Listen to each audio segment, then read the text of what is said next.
او زما او ستا د معاشرې نن څه حالت دی او زما او ستا معاشره نن د کومې تباهۍ سره مخامخ ده. تاسو لیدلي دي غټو کورو کې بیا خاص کر چې لاش تکلیف راغلی نه وي، بیا دغه د کور زنانې څه کوي، بیا خاص کر چې دا لږ د پاخه عمر زنانې بیا چې راځغلي چې راداسې دې ملا ته ناسته د زما په کور کې داسې د کوډو اثر دی، د زوی مې ژوند نه دی برابر، د مژور مې ژوند نه دی برابر، د لور مې د زوم په کور کې ژوند نه دی برابر، پلانکی دی پلانکی دی پلانکی دی. بیا کله کله په هغه تعویذونو په کوډو باندې د دې ارمان نه خیږي. بیا یو داسې ناروا چاته دا ناسته ده چې هغې ته ټوله زندګي کې الله تعالی د فرض لمانځه توفیق والله نه دی ورکړی، لیکن چې ګورې د هغې د کورو مخ ته ولاړ، رخشي ورته ولاړې دي، موټران ورته ولاړ دي، خلک ورته ولاړ دي، پلانکی پیر دی پلانکی بزرګ دی، بیا زنانې دي، د هغې لین و کتار نه ځلش کېږي، یوه ډله د دې خوا روانه ده، یوه ډله د هغې خوا روانه ده، او ډېر ځله یې په هغې باندې ارمان نه خېږي. په الله قسم اخر هغه خلکو له ورځي چې هغې د دې ښار ګنګي صفا کوي، یا د هندوانو په شکل یا د عیسایانو په شکل یا د بنګیانو په شکل. تاسو ورځئ د دې درنو کورو زنانې په دې بنګیانو باندې د دې په کورو په کوم شکل وځي او ننوځي، چې کله پر دغه کم نصیبو باندې د انسان عقیده راغله، بیا خو الله تعالی انسان ډېر ځله خدا نه خواسته د ایمان سم پسې فارغه کړي. نو زه دا وایم چې تکلیف خو راځي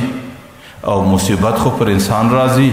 لیکن تکلیف و مصیبت ته په دې نظر نه کتل چې په ما باندې کوډې سوي دي.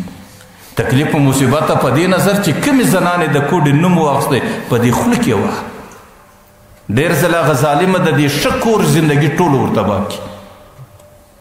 د قریبانو قرابت ور خراب کړي. اوس چې ګله هغه ظالم له ته ورلی چې هغه ظالم درته وویل چې ستا په کور کې کوډې دي، په تا باندې تعویض شوی دی، هغې د خپل فرمایش لپاره کله وایي توره چرګه راوه، کله وایي سپینه چرګه راوه، کله وایي د چرګې په وینو یې لیکم، کله تا ته وختي لا ریټ هم در وښیي چې ستا پر تعویض باندې دونه پیسې لګېږي، او چې هغه ظالم دا فیصله درله درکړله چې ستا په کور کې تعویض دی، اوس تعویض به دستي ستا دماغ پر لګرځي چې چا ایښی دی، نو پردی سړی خو ستا کور له نه راځي، اخر به په دې خپل کور پر انسانانو باندې بدنیت. او که قریب راځي ستا د ژور قریبان به ستا کور ته راځي، نو دستي پر هغې باندې بدنیت، رشته داري هم تباه کړله، او هغه قرابت یې هم تباه کوي، او هغه وسیله رحمي یې هم تباه کړله، او د انسانانو په مابین کې بدنیتي راغله، او د انسانانو په مابین کې نفرت راغلی، او بدنیتي هم ګناه کبیره ده، بد نفرت هم ګناه کبیره ده، یو د بله سره بغض هم ګناه کبیره ده، او د کور د مابین الفت و محبت ختمول په نفرت بدلول دا هم ګناه کبیره ده.